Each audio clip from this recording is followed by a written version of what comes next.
Nottinghamshire continue their perfect start to this summer's Yorkshire Bank 40 competition by following up a win away at Nottinghamshire with a 7-wicket victory over Kent with 2.5 overs to spare on the Duckworth-Lewis system.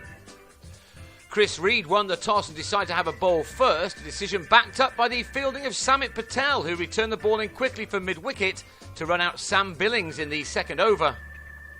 After a sluggish start, Rob Key got the innings moving with 3 successive boundaries off Andy Carter, and thereafter he and Brendan Nash made steady progress, first through the power play overs and then as the field was put back as Reed turned to his slow bowlers. Fours arrived just when Kent needed them to keep the run rate just beneath the 5-run mark for much of the first half of the innings. 48 runs were hit off the first 10 overs, and by the end of 20 that total had been doubled, so the Outlaws would have been happy that they had kept the lid on the hitting. What they needed now was a wicket or two to put a stutter on Kent's proceedings.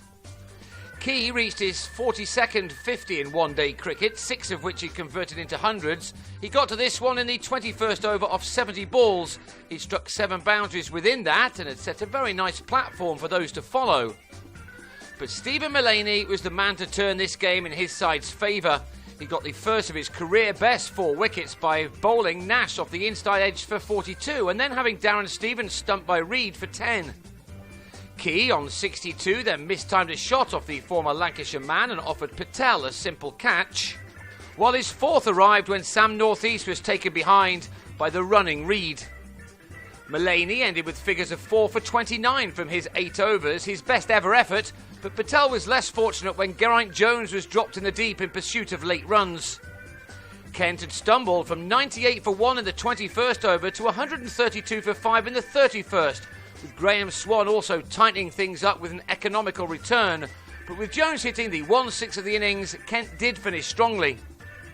Jones raced to an important 39, which was made off only 21 balls. He was at least giving his side something to bowl at against this very strong Nottinghamshire batting lineup. The former England keeper was aided by Ben Harmison in his first appearance of the season. He used some trickery to add 64 runs in 7 overs with Jones.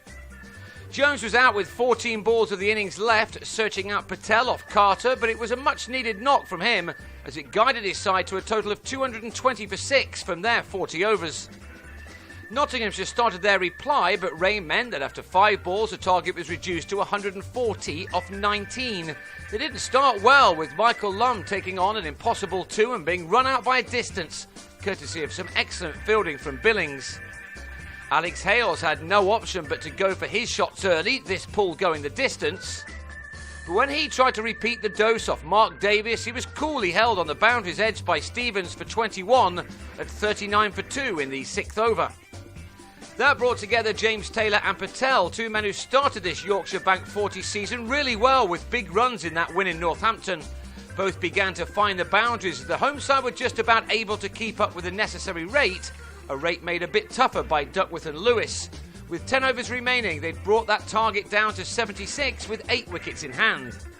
The total read 73 for 2 after 10, but to the first ball of over number 11, Patel tried to go up and over but found Matt Coles in the deep to go for 17.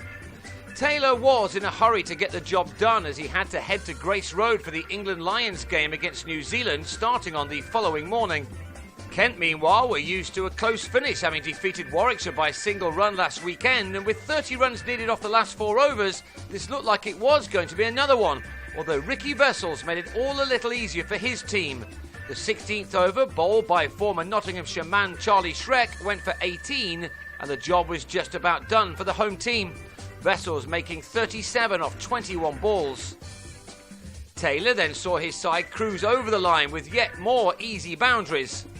He struck 3 in a row to go to a 42-ball 50 and take his side to their 2nd win in a row with 15 balls to spare and their first one-day victory against Kent for 15 years. It was a second thoroughly professional performance from the Outlaws, who are already looking like one of the sides to beat in this competition. They won by 7 wickets here and now travel to Worcester on Sunday. Kent play again on Friday in Holland.